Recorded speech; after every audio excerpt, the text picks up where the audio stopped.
Assalamu alaikum, hello and welcome to a new series of The Health Show here on the Islam channel with me, Alistair Greener. Now, over the past year, we've brought you live surgeries, alternative forms of medicine, and given you an insight to the challenges doctors and surgeons face in the medical field. Now, we bring you a weekly health show where we tackle everyday health problems. Now, every week, we're going to be joined by a health expert within their own field, and they're going to discuss preventions to health issues we or our loved ones might face.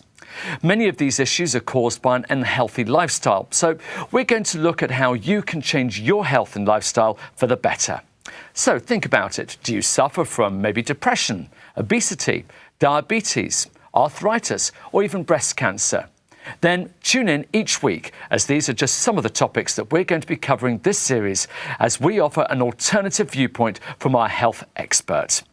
Now, focusing and discussing on one topic each week, we will give you at home the chance to call in live or email any questions you might have to our guest and health expert relating to that particular topic.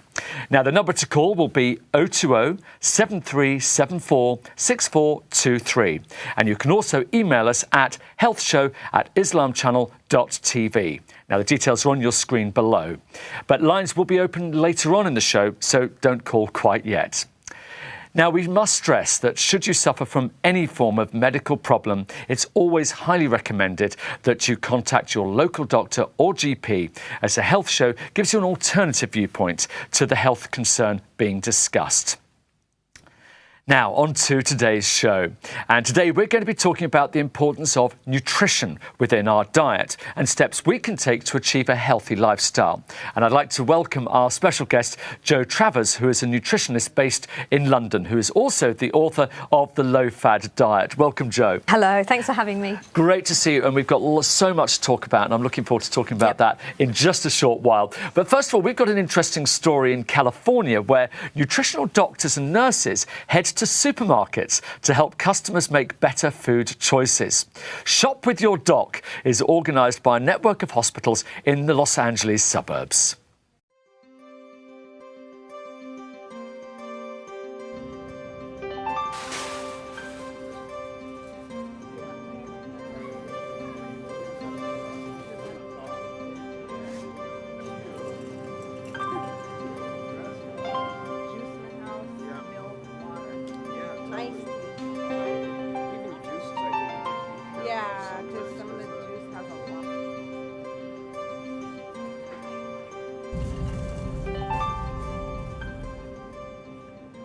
It's hard, because you go up and down the aisles in the grocery store and you see, oh, there's cookies, and I try to stay away from the cookies. I'd rather put an apple in my mouth or some yogurt, and mixed with berries and granola and honey. But yeah, it's very hard. For a lot of people who are on low income, myself included, it is tougher to have those healthier food choices. So, I mean, you want to go. You can't eat fast food all the time, but it is very quickly, especially here in America. Everything is so fast. It's a fast pace of life. So people get off work, they go get something to eat, they go back home, and it's done. Eating healthy helps you maintain your weight. So we don't want people to become overweight because, obesity or being overweight is kind of an epidemic in our country right now. And so we're trying to educate people on healthy options. We're also talking about exercise, how to incorporate exercise into your daily life. I think overall the store does want their customers to be healthy and happy. So if we can promote better food choices over maybe not so healthy ones, I think overall we'll just be a healthier and happier society. Even lower income folks can eat healthy. It's just a matter of choosing the right things. So for example, swapping out soda, you can use carbonated water instead, and that's not significantly more expensive, especially if you shop on sales too. So it's just about educating people. Welcome to the show, and it's quite interesting watching our VT there when we're talking about getting healthy. And a lot of people do seem to have this misconception that you have to be wealthy to be healthy. What would you as a nutritionist say to that? You definitely don't need to be wealthy. I mean, one of the key things that you can do when you're shopping is to buy food that's in season, because food that's growing at this time of year close by is much, much cheaper than food that has to be shipped in from other countries. So that's a really good tip when you're in the supermarket. And you're helping the environment too. Oh, exactly, yes. So yeah, it all helps. But also looking around, buying things that are on offer, doing your fresh shop first. So once you've got those ingredients, then you can top up with other things which are perhaps not so healthy if you like the taste of them. But it doesn't have to be expensive at all. So let's talk about you being a nutritionist. First of all, how did you get into it? Was it something that you always wanted to do? Not exactly. I was working in the retail sector, and then I moved on to be an operations officer for a cosmetics company. And actually I thought, well, all I'm doing is helping somebody else make money for themselves. And actually what I'd really like to be doing is helping people be healthier. I always loved food, I always loved science. And the two things come together really nicely in dietetics. So I went to university, retrained, and now I'm a freelance dietitian. Now, dietitian, nutritionist, these are terms we hear. Is there a difference between the two? There is. A nutritionist is not a regulated title. So anyone can call themselves a nutritionist with no training whatsoever. A dietitian has done a 4-year degree and also worked in the NHS in this country. So you have, they've got a huge amount of credibility. They're also regulated by the Health and Care Professions Council. So it's a much more regulated title. And what's the first impression when people hear that you're a nutrition or dietitian? Is that something that people would normally say, hey, great, you're going to be able to solve my eating habits? Or is it, oh dear, here's someone who's going to lecture me? It's a range of, if people are feeling a bit guilty about their diet, then they might sort of feel a bit worried.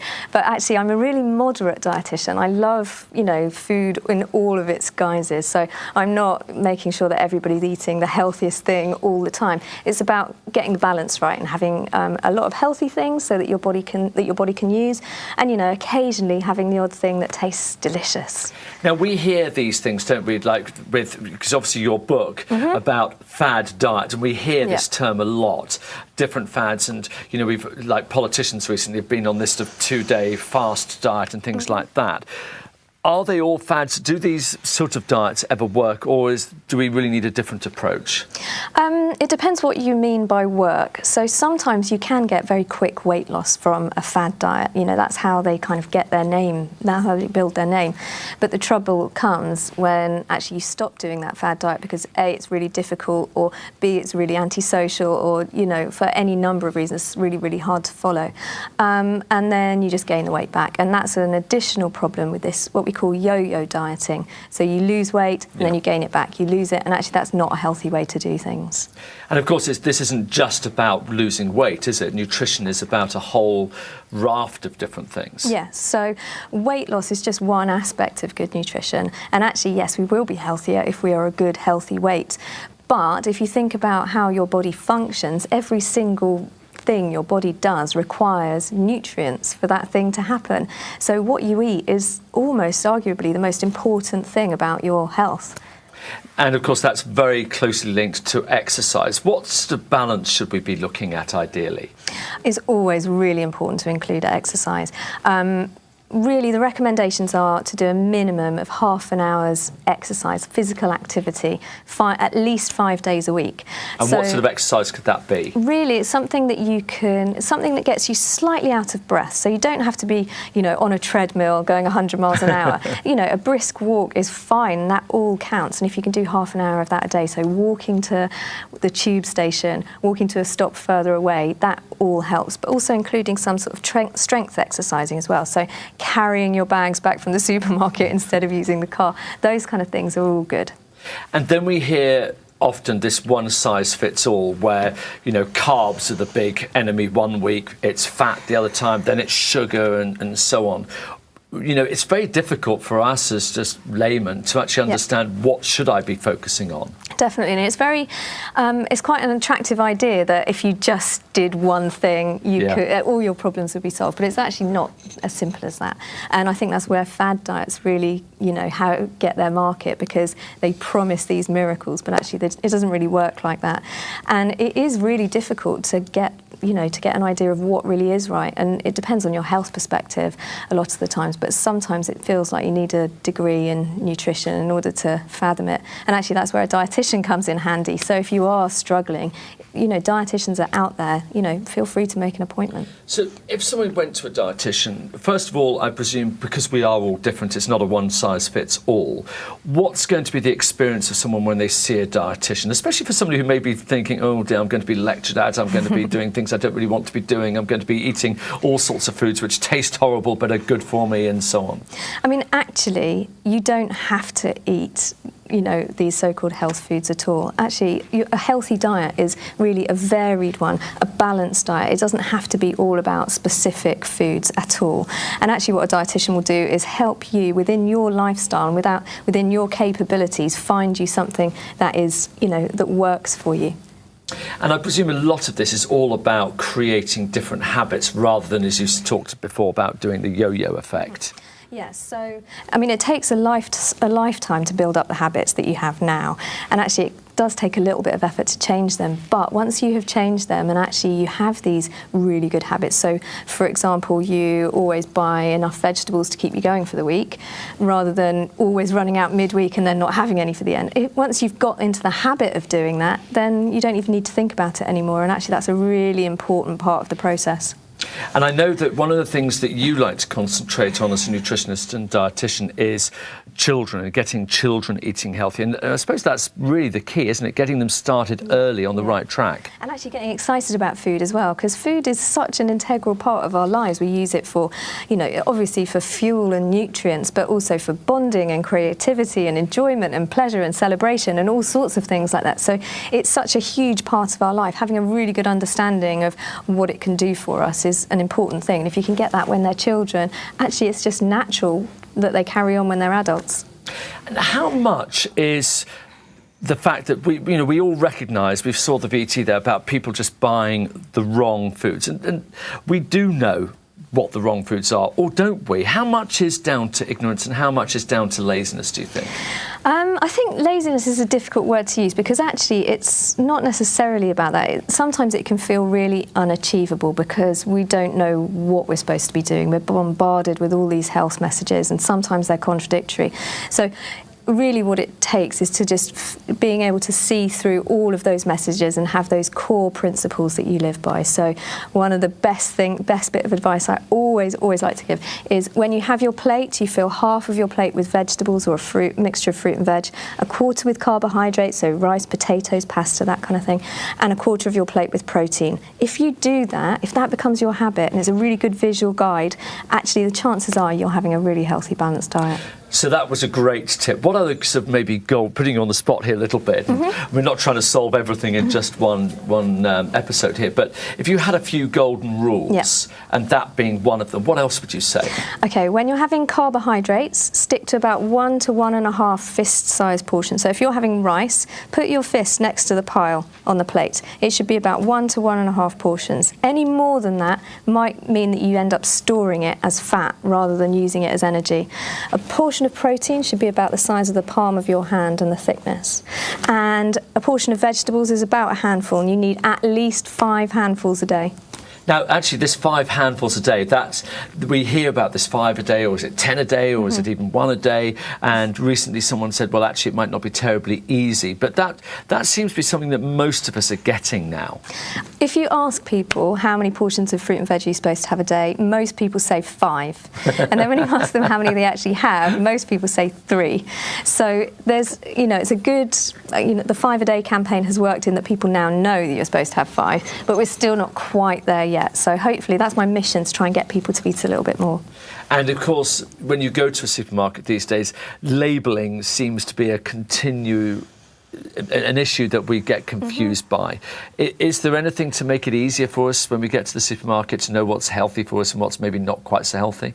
I mean, one of the the key things you can do is look for food that is actually in its original state. So if you're buying an aubergine, you know it's an aubergine. If you're buying a moussaka or something that's made a composite dish, actually there's all sorts of opportunities for hidden things in there, and you don't really know what's gone into it, and that's when you have to read the labels. If you're making stuff yourself, even a couple of times a week, actually you know what's gone into it and you know whether it's food or not. Brilliant. Well, we're going to talk loads more, and of course we'll have our phone in from our viewers in a while as well. But for the moment, thanks very much indeed, Joe, because now it's time for a break. But when we return, we will, as I said, be answering your questions. So don't go anywhere. We'll be right back.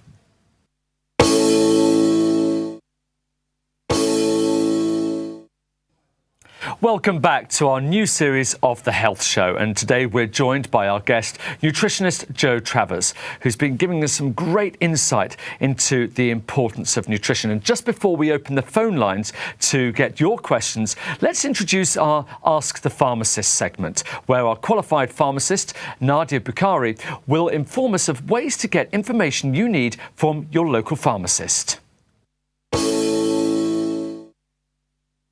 Hi guys, I'm Nadia, your pharmacist, and I'll be giving you advice on how pharmacists can help manage your conditions. Thank you, Alistair, for your kind introduction. And what a pertinent topic today on nutrition and weight loss. We all know pharmacists dispense medicines. However, pharmacists have many other roles where they can help their patients' health. Pharmacists offer a range of health services which promote health and well-being. They can advise and provide access to stopping smoking, sexual health, monitoring long-term conditions, and also supporting patients who want to make healthy lifestyle changes. This includes advice on healthy eating and losing weight. Some pharmacies run weight management clinics where target weight is calculated and a diet and exercise plan is agreed between the patient and the pharmacist. The patient regularly comes to the pharmacy for weigh-ins and follow-ups with their pharmacist. There is good evidence that eating a healthy diet can reduce your risk of obesity and illnesses such as diabetes, heart disease, stroke, osteoporosis, and some types of cancer. The food you eat contains several different types of nutrients, which are all required for many vital processes in your body. It is important to maintain a healthy and balanced diet. If you're overweight or obese, you have a higher risk of high blood pressure, heart disease, stroke, type 2 diabetes, some types of cancer, osteoarthritis, and back pain. If you're wanting to adopt a healthier lifestyle by losing weight and incorporate healthy eating to your life, do go and visit your pharmacist for advice. You do not need an appointment to see your pharmacist. We are here to support you through your healthy eating and weight loss journey. Thank you, Nadia. Wow, wasn't that interesting? And hope that's given you a better idea of what pharmacists do. And she'll be here every episode. Now, the lines are open for you at home to put your questions to our guest this week, who is nutritionist Joe Travers. Now, the number you can call right now is 020 7374 6423. And you can also email your questions to us at healthshow@islamchannel.tv. And once again, we must stress that should you suffer from any medical problems, it's always highly recommended that you contact your local GP or doctor first. Now, actually, just before we open the lines, and the lines are open, so we'd love to hear from people, but before we go to them, talk to us a little bit about the pharmacist and the role in nutrition, because it's quite interesting, because we think about the pharmacist as prescribing things maybe for us and giving us advice on medication. I mean, one of the brilliant things about pharmacists is that they're always there. When the shop's open, the pharmacy's open, there's a pharmacist there, and there's quite often not a queue of people wanting to speak to them. They're there so that you can just nip in on your way to work or whatever, ask for a bit of advice. They also have access to information like leaflets and things that you can take home with you.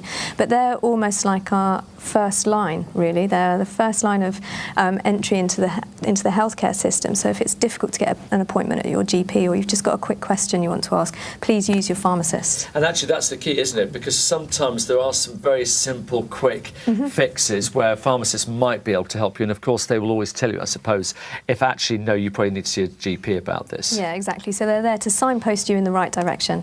So really good, and as you say, they're always there. Yeah. Well, as we said, the lines are open, so if you'd like to give us a call, please do. We'd love to hear from you.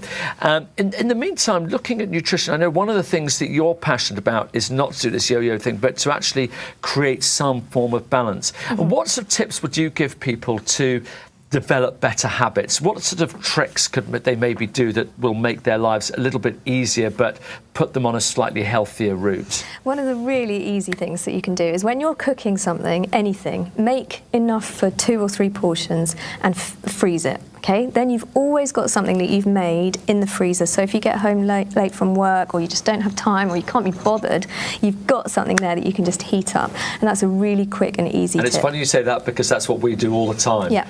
Always make more than we actually need, because it doesn't take any more time. Exactly. And then there's always food in the freezer which you know you've cooked, and you know exactly what's in it. And very quickly, the whole topic about organic. That's something that there's always, again, you know, you were talking earlier on about lots of different opinions both ways on it. What's your view on organic? So organic is brilliant. It is more expensive though. I mean, it would be lovely if the whole world could go organic, but at the moment we're not quite there yet. And it is more expensive for the average person to pay. You know, at the supermarket you have to go to a whole different section often to get the organic foods.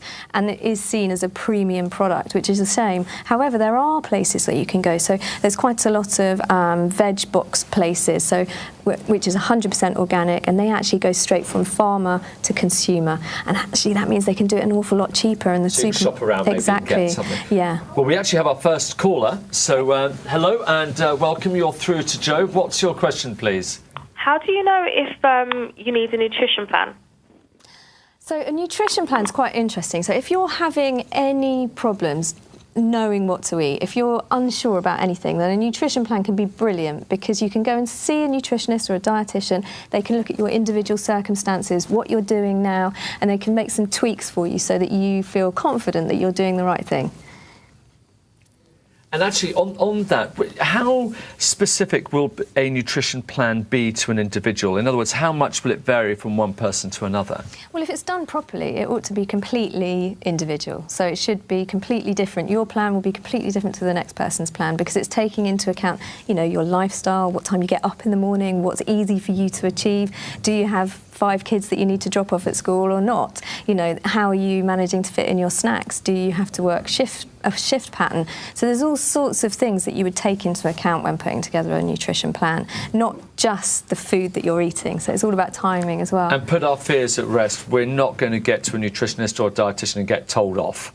No, it shouldn't be like that, definitely not. I mean, it's all about collaboration and coming up with a plan together that works. There's no point me saying to somebody, you must eat this, this, this, this and this, and then just, oh, I don't like any of that, I'm just not going to do it, and they throw the plan in the bin and go home, go back to their old ways. That's not what it's about. It's about finding ways that you can even make small changes to increase your kind of your health, basically. OK, well, we've got our next caller on the line. Good afternoon. You're through to Joe. What would you like to ask? Oh, good afternoon. How are you? Good, thank you. Yeah, thank you very much. Anyway, I just have to ask a question, yeah? My blood pressure is always high, even though I take my medication. Yeah, the doctor just tells me to take my medication on time, which is what I do. I'm a very careful eater, right? But still it stays high. What can I do about it? My cholesterol is okay at the moment, but I still take my tablets. Okay, so high blood pressure is a really common condition, and it's actually hugely influenced by what you eat. So salt is a particularly important thing when we think about blood pressure, because the more salt you eat, the higher your blood pressure. It has an impact on your blood vessels as well. So instead of your blood vessels being nice and stretchy like this, it can actually make them a bit like this. So when the blood is pumping through them, it doesn't stretch out, and that increases your blood pressure. So salt is something that I would really recommend you reduce. The recommendation from the World Health Organization is to have less than 6 grams of salt a day. Now, that's about a teaspoon, and it sounds like quite a lot, but actually if you're thinking about the processed foods and what they have, so cheese, bread, crisps, cereals, they're actually quite high salt products. So it's worth having a look at the labels and totting up how much salt you're getting in the context of your day, because there are definitely ways that you can reduce that. So looking at the supermarket food labels for the green ones for salt. Salt is always labelled on the front of packets. Don't add so much salt in cooking or at the table. It's all really important. It's really, really easy to do as well. You just kind of check how much you're having rather than just chucking some in. You can actually measure it in instead, and that can have a really big impact on blood pressure. Perfect. Thanks very much indeed, Jo. And of course, as always, as we say to all of our viewers, please do still follow the direction that you get from your doctors, and obviously follow that first. This is just additional help that you can actually get. And I know we've got our next caller on the line as well, so you're through to Jo. What would you like to ask her? Hello, yes. Are you there? Yeah, I'm here. Hi. Go ahead. Ask Jo your question. So my question is, a lot of us have many things that we find difficult to give up. And I wanted to know what is most difficult, what is most popular thing that people find difficult to give up, and why do you think that is? It's actually much more, it's their habits. It's difficult to give up habits. So if on the way to work you pass a cafe and you always get a hot chocolate on the way to work, actually to change that behaviour and to give up that kind of thing is really, really hard to do. Like I was saying, it takes a lifetime to build habits, and to change them is really hard when you've got everything making you want to go into that cafe. So it's not specifically one thing that is for everybody. Everyone has their own little habits that are really, really hard to change. But actually, once you have made the effort and you've changed that habits, you have new, healthier habits, and it's much, much easier. And once you've made that initial effort, it's much easier to carry on forever. Good luck. We're going to move on to our next caller, please. What would you like to ask Jo? To ask, basically, I found a lot of diet guides that I follow online. I wanted to know, how is your nutrition plan any different to this diet plan? Good question. It is a good question. I mean, there's no shortage of nutrition plans online. However, it's difficult to know whether they are, telling you the truth. It's really, really hard, and that's the trouble with having access to so much information. How do you know whether it's telling you the right thing or not? There are some really good nutrition plans online, particularly the NHS have a really brilliant diet plan for weight loss, for example. Anything from the NHS will be evidence-based, and it will be really well researched. So that's a really good kind of way of knowing whether something is going to tell you the right. So you can also look to see who is giving you the plan in the first place. Do they have qualifications? What's their background? Have they just done something and then decided it was brilliant? That's always a little bit tricky, and there's no shortage of fad diets out there. So recently I was asked to comment on a diet which was based mainly around eating bananas and not a lot else. And yes, people were losing weight, but actually they were suffering from protein energy malnutrition. So it's really, really important that the plan that you are following is safe. And I guess the adage of, if it looks too good to be true, it probably is. Yeah. OK, we have our next caller on the line. Good afternoon. What would you like to ask Jo? Hello. Go ahead. Hello. Yeah, go ahead. Ask your question to Jo. Yeah. My question, my wife is very dizziness for last 4 or 5 months. So I don't know what can I do. I see the doctor, and doctor says maybe going is self be okay, but I don't know. This 4 or 5 months now, she can't get up. She can walk, 24 hours, maybe 1 hour is okay. At the other hour, and she very dizziness. So can you show me some idea, please? She's dizzy. Did you say? It seems that she's suffering from dizziness, and obviously one of the things we would say, obviously your medical expert. Yeah, go ahead. Okay, we seem to have lost you on the line there. It seemed to be a bit of a dodgy line, but certainly, obviously, go to your medical expert first. But is dizziness, in a nutritional sense, is there sometimes a link to that? There sometimes is actually, yeah. So dizziness might be caused by high blood sugar, which is a sign of diabetes, is a symptom of diabetes. So it's always worth, with something like dizziness, to go and see your GP, explain what's going on. That's one of the first things I would always do. There are other nutritional conditions that might cause dizziness, so low iron intake, for example. But again, I would always go and visit the GP first.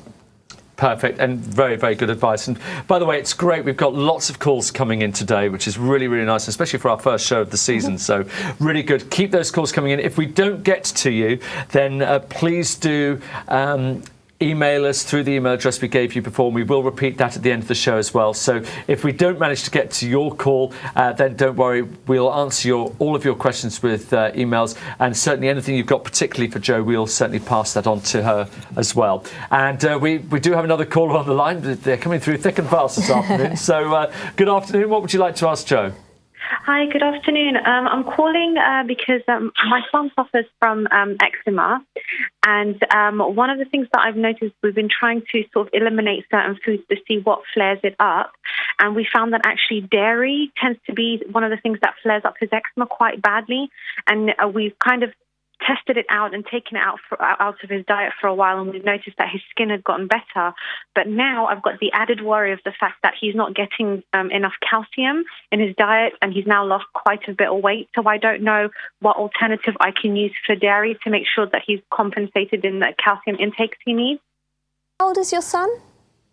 He's 8 years old. 8 years old, okay. So yeah, calcium's a really important nutrient at that age. You want them to get really, really strong bones. So you're right to be kind of concerned about this.